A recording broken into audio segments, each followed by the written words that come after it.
Alrighty, I'm making this little video, well, hopefully a little video with the intention that, you either know somewhat about how to find S-class cabinets for multi-tools, or you have a good idea, but you're not really sure how to go about it.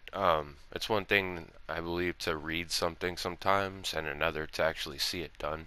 Um, so along the way, I've found probably, over 100 S-class cabinets, and during the way, the tediousness, the grind, you find little tricks and things like that that makes it a little faster.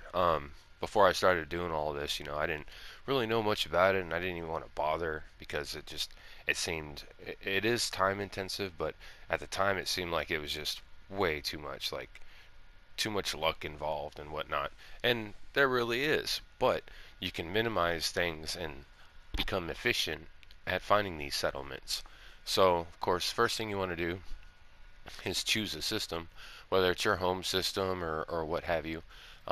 Best chances you'll have are in a T3 system. So I typically go to filter and lifeform just out of preference and go to Vy'keen because I like to kind of search for ships too. So in this case, I found this little flourishing Vy'keen system right here. I try to make a note of the galactic code and like in this case F7PF water. So we're going to choose this one. It has 1, 2, 3, 4, 5, 6 planets. So that'll give us 7 different reloads to go from. So I'm going to go ahead and warp here. Alright, so we're in the space station. First thing you want to do um, is check the multi-tool cabinet. And in this case we have a little pistol. It's not loading apparently, but it's B class. That's not what we're after. We're after either a hard A or a S class, of course. Um, all a hard A cabinet refers to is a multi-tool that has max slots for its type. So when you hear somebody say, "Oh, I found the hard A for that," they're saying that they found a 24-slot A class rifle, or a 10-slot A class pistol, or a 16-slot A class sub, or SMG, whatever you want to call it. Alright, so we did that. Now what we're going to do is spam our charts until we get a minor settlement. In this case, I got lucky and it popped one on the first try. Here's where you can do things a little different. If you're in for a long grind, or you just determined to find something and not have icons all on the same planet getting in the way, you could go land on any other planet, preferably far away from the one the space station sends you to, um, and then plant all your other icons. That way when you're spamming minor settlements, you're not having to sift through all the icons. But for this video, I'm going to go ahead and do it like normal. So we found our minor settlement, and it's been recommended to me, and I'll recommend the same, that you spam these charts inside the space station and then hunt on whatever planet the game chooses for you.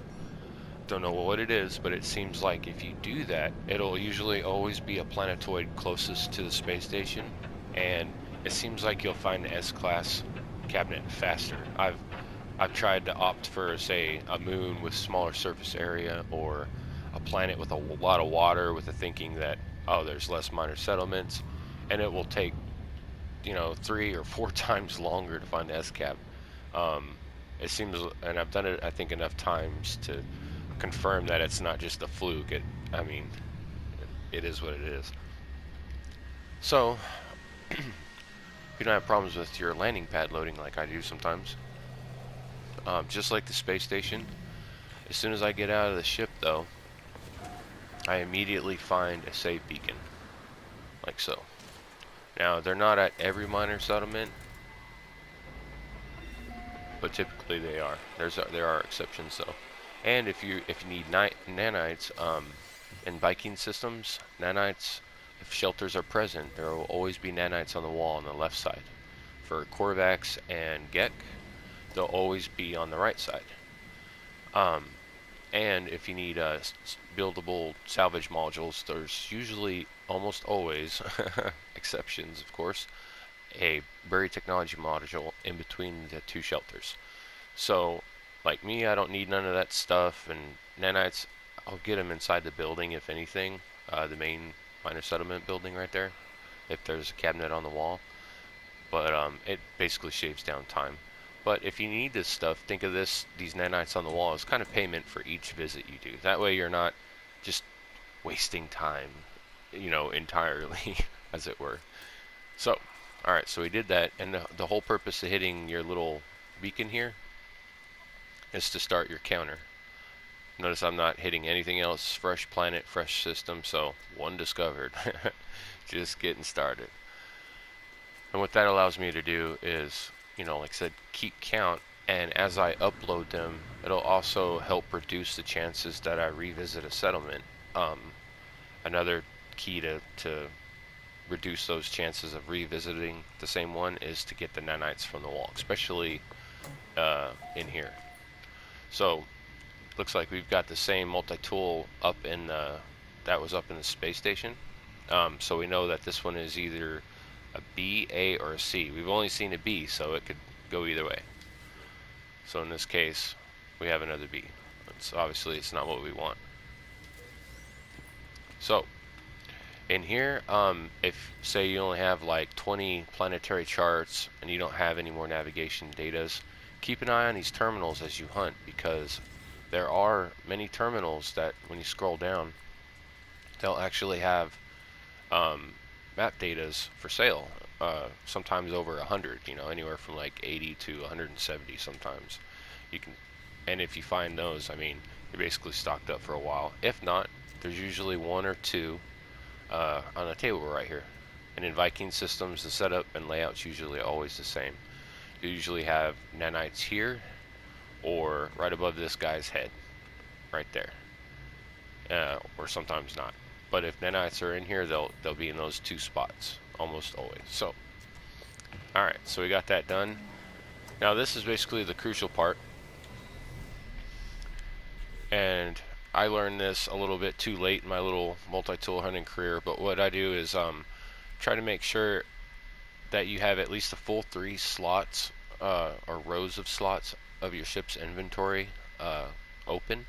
The reason I say that is because when you spam these charts, your little reticule, your little circle here, will always end up right here when you enter the menu. So basically, you do that, and then you go back to your menu, and it'll be right there every time. This avoids, little time saver, I guess you could say, of going to where it is over here in the inventory and clicking it, that kind of thing. Alright, so we found a shelter. Obviously we're not looking for that. It might be a minor settlement near that shelter, but we want to actually see minor settlement. So I'm going to spam it again. Spam it again. And I've learned that if you hit square, you can exit the vehicle while it's doing its little planetary scan, and that'll save you time too. So this time we found a transmission tower. Don't want that. Spam, spam, spam. Exit the vehicle, get back in the vehicle, and trust me, every little bit that you can save time matters. Alright, so we found our minor settlement. I immediately pulse out into space, turn around. It only takes a couple seconds. Then you're looking for the one that says minor settlement. Now this is where that other tip from earlier comes in. See, if there's only one icon on this planet, that is the minor settlement one, then I wouldn't have to look at each one. But it's all up to preference. I just wanted to expedite the video instead of, going to another planet to show you me putting other markers there. But it's up to you. Alright. Now with these things, when it won't land or something, I'll run into these little lampposts or anything I can, so I don't have to do circles and laps around the minor settlement waiting for it to load so I can land. Alright, so we're here at the second one.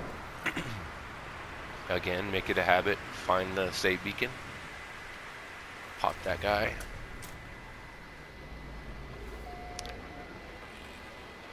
Can't speed up that animation, unfortunately. Alright, now I'm gonna turn around because the lovely storm we have here. Visibility hardly nothing. Alright, checking the cabinet. Now we have an SMG, that's new.